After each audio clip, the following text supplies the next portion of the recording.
জলফাইৰ জ্বলা টেঙা মিঠা আচাৰ বনাবলৈ প্ৰথমতেই পকা পকা অলপ জলফাই ল'ব লাগিব আৰু জলফাইখিনি মই এটা নিৰ্দিষ্ট শ্বেপত কাটি লৈছোঁ যাতে দেখিবলৈ ধুনীয়া হয় আৰু এনেদৰে কাটি লোৱাৰ পাছত ৰ'দত দিব লাগিব। প্ৰথম দিনাখনি ৰ'দত দিয়াৰ পাছত এনেকুৱা ধৰণৰ হ'ব আৰু তাৰ পাছত আমি আৰু এদিন ৰ'দত দিম। ছেকেণ্ড দিনাখন ৰ'দত দিয়াৰ পাছতেই আমি আচাৰখিনি বনাব পাৰিম। ইয়াৰ পাছতে আচাৰত দিবলৈ মছলাৰ দৰকাৰ হ'ব। মছলা আপোনাৰ নিজৰ পচন্দৰ মতে দিব পাৰে। মই মেথি প্ৰথমে লৈছোঁ। মেথিখিনি প্ৰথমে অলপ খুন্দি ল'ম। ইয়াৰ পাছতে মই জিৰা আৰু জলকীয়া দিম। মছলাখিনি আমি জলফাইখিনি কিমান লৈছোঁ তাৰ অনুপাততে দিব লাগিব, গতিকে মই 2 চামুচ লৈছোঁ জিৰা। যিহেতু জলফাই জ্বলা টেঙা মিঠা তিনিওটা হ'ব লাগিব, গতিকে মিঠাটোৰ কাৰণে গুড় লৈছোঁ আৰু জ্বলাৰ কাৰণে এয়া বিহ জলকীয়া মই এনেকৈ তেলত দি থৈছোঁ, সেই তাৰ পৰা বিহ জলকীয়া দি দিম। এনেদৰে ৰাখি আপোনালোকে ভাতৰ লগতো খাব পাৰে। ইয়াৰ পাছত আমাৰ নেক্সট কামটো হৈছে কেৰাহীখন গৰম হ'বলৈ দিব লাগিব আৰু গৰম হ'লে কেৰাহীখনত অলপমান তেল দিম।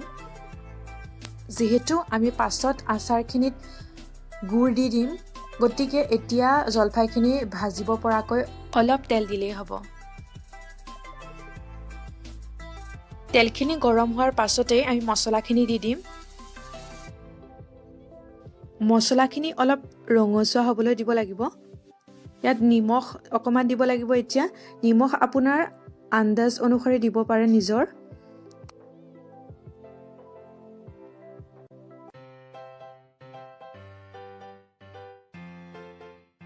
মছলাখিনি অলপ ৰঙচুৱা নিচিনা হৈছে, গতিকে মই জলফাইখিনি এতিয়া দি দিম। ইয়াৰ পাছতে অলপ সময় লৰাই থাকিব লাগিব যাতে জলফাইখিনি মছলাবোৰ ভালদৰে লাগি যায়। আৰু ইয়াৰ পাছতে মই ইয়াত আদা গুড়ি অলপ দি দিম।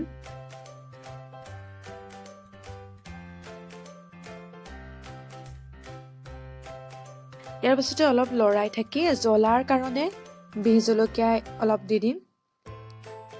জ্বলাটো সকলোতে মিক্স হ'বলৈ ভালদৰে লৰাই দিব। ইয়াৰ পাছতে মিঠাৰ কাৰণে মই গুড় দি দিম।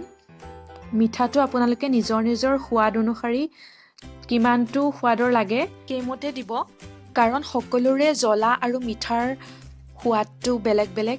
মই জ্বলাৰ কাৰণে বিহ জলকীয়া দিছোঁ আৰু আপোনালোকে বিহ জলকীয়া নিদি বেলেগ জলকীয়াও দিব পাৰে। গুড়খিনি সম্পূৰ্ণৰূপে গলি জলফাইত যেতিয়া লাগি যাব তেতিয়াই গেছটো অফ কৰি দিব আৰু ঠাণ্ডা হ'লেই বটলত ভৰাব পাৰিব।